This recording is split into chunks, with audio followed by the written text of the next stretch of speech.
कितीही झालं तरी याचं चुकणं वॉच कॉन्स्टंट. नमस्कार मंडळी, मी अज्ञा सावंत आणि खूप दिवसांनी माझ्या मिनी व्लॉगमध्ये तुम्हा सगळ्यांचं स्वागत करते. आदल्या दिवशी वरवरची प्रॅक्टिस करून सकाळी सकाळी वरुण देवाने लावलेली भयानक हजेरी पाहून मी ट्रेनने जाण्याचा प्लॅन कॅन्सल केला आणि ऑटोवाल्या दादाला बोलवून कर्जतकडे सकाळी 7 वाजता कूच केली. श्री विठ्ठलाची भव्य मूर्ती आणि गडद काळ्या ढगाचा आभाळ. म्हणजे ज्या गोष्टीसाठी मी ऑटो केली की पाऊस पडत होता, त्यावेळेला अजिबात पाऊस नाही आलाय आणि आत्ता या स्पॉटला पोहोचल्यावरती पावसाला सुरुवात झाली आहे. टेन्शन आलंय की पावसात कसं शूट होणार आहे, बट लेट्स सी. पण देवावर आणि कलेवर मनापासून श्रद्धा असेल तर सगळं सार्थकी लागतं, हे खरंच. घनश्याम स्वतःचे केस सेट करत असताना रोहित शेट्टी यांची एंट्री झाली.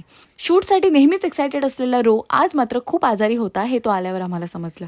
कितीही प्रॅक्टिस केली तरी लोकेशनवर पोहोचून घनश्यामला क्लासेस हे द्यावेच लागतात. छोटा रो आणि मोठ्या मूर्तीसोबत आम्ही एक स्ट्रगलिंग शॉट शूट करण्यात सुरुवातीचा बराच वेळ वाया घालवला आणि तरीही तो शॉट व्हिडिओमध्ये न टाकण्याची हिंमत मी दाखवली. कला सादर करताना प्रेक्षक वर्ग हा जमा होतोच, त्यामुळे शूट संपताच टाळ्यांचा कडकडाट करण्यासाठी वरुण देव पुन्हा हजर झाले. आजारी रोहितने थोडा रेस्ट घेतला आणि पुन्हा नेक्स्ट रील शूट करायला आम्ही सुरुवात केली. तरीही घनश्यामचं चुकणं वॉच कॉन्स्टंट. सोबत रील शूट करून करून वर्ष संपलं, पण घनश्यामचं एक्सक्यूज देणं काही संपत नाही.